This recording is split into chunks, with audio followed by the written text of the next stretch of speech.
Good morning. Welcome to another edition of Coffee with Tea. I'm your host, the amazing Tea Street. The mug says he has made everything beautiful in its time. Ecclesiastes 3 and 11. I'm going to jump right in today. Today's topic: don't skip the process of running your race with courage. Your lane has challenges, it has lots of things happening. Every one of us is running some kind of race.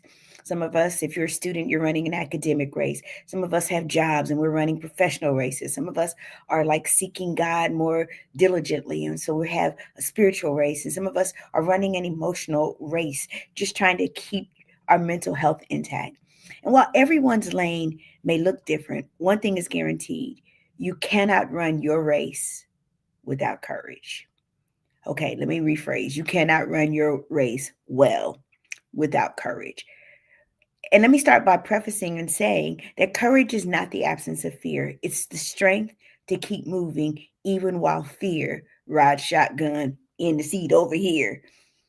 Today, I just want to share 3 steps in the process of running your race with courage. First, remember your why. Courage always starts with clarity. When you forget while you're running, your legs get heavier, your pace gets slower, and quite frankly, your will gets weaker. I don't know about you, but for me, that has been true. Your why becomes the fuel on the day's motivation dries up. When everything else around you, you can't find the motivation to keep going. That's why I always tell people motivational speakers aren't as great as people who you see every day. Your why reminds you that the race is bigger than your feelings and stronger than your doubts. Essentially, your race is bigger than you. The why of your race is bigger than you. When you know why you started, you can push through what makes you want to stop. Here's a practical challenge: write down the purpose behind your race, whatever race you're running, your calling, your dream, your mission, the people who are depending on you. I don't know about you, but as a parent growing up, my son was my why. He was the reason why I got up and went to a job that sometimes I didn't like. And so he was the reason why I had the courage to push through the hard times, hopping on planes and traveling, which I loved, pushing on, but trying to get back home for games. He was my why. And so when the pressure got great, I just had to go back and revisit why I was doing what I was doing. And I'll be honest, it helped me to get back on task.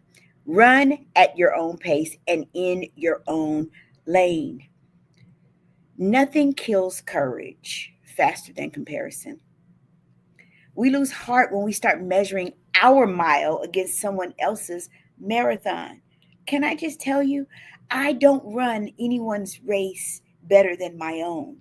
I am not equipped. This little short, stubby leg body can't run a marathon.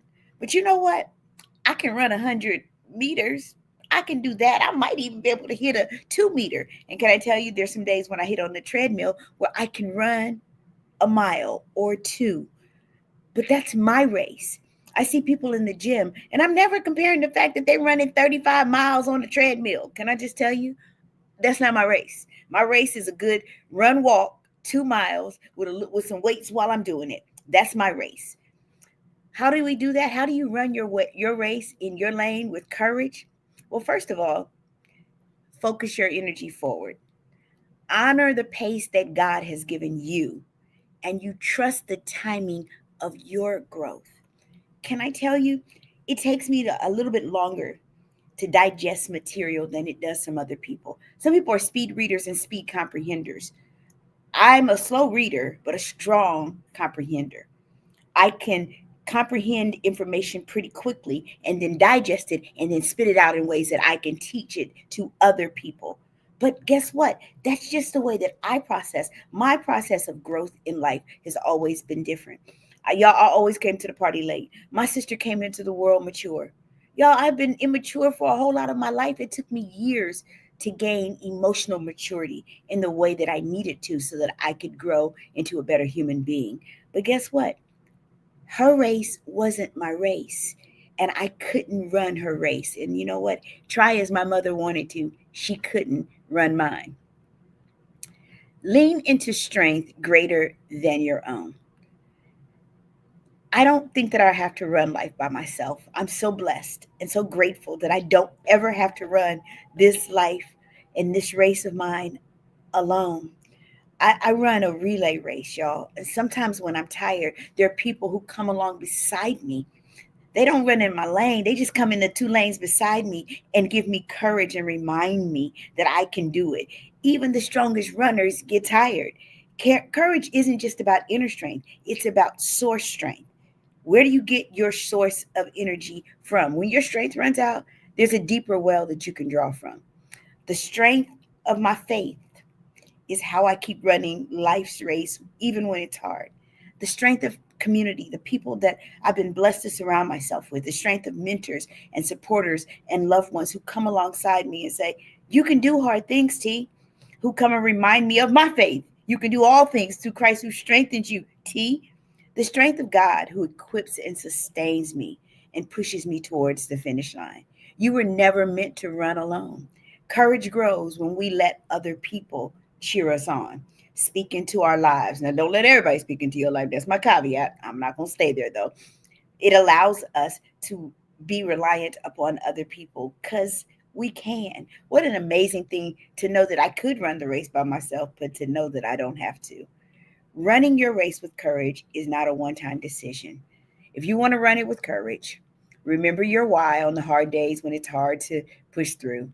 Run at your own pace and in your own lane, and lean into strength greater than your own. I don't know who, good morning, Jackie. Jackie is a runner, so she knows about these things. I don't know who needs to hear this, but if you're running a race and you're feeling tired, just remember your why, and then after you remember your why, remember you don't have to run anyone else's race. Slow down, run your race, your pace in your lane, and then lean into strength that is greater than your own. Lean on the people who got you. Good morning, Brother Kenneth. Lean on the people who got you. I'm the amazing T Street, but can I tell you, there's absolutely positively nothing amazing in me that's not in each and every one of you. So I'm going to go and run the race today that is set before me. Just one caveat, if you're not doing anything Sunday evening at 5 p.m., I hope that you will join me at the City of Grace, 3350 Allegheny Avenue. That night, I will be ordained into ministry, and I hope that some of my friends and some of my Coffee with Tea community will come out and just be celebratory with me as I give a complete yes to God. I'm the amazing T Street. Nothing amazing in me that's not in each and every one of you. So go and run your own race with courage. Have a great day.